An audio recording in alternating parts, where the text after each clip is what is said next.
Hello everyone, কেমন আছো? আশা করি সবাই সুস্থ আছো, ভালো আছো। তো আজকে আমি সাধারণ একটা রেসিপি দেখাবো, যেটা হচ্ছে পুঁই পাতা দিয়ে একদম গরম গরম পকোড়ার রেসিপি।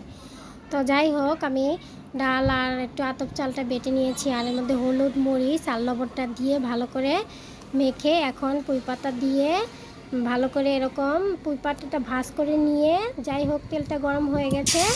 এখন এইভাবেই ভাজ করে আমি বেসনটা দিয়ে তেলের মধ্যে ভাজার জন্য।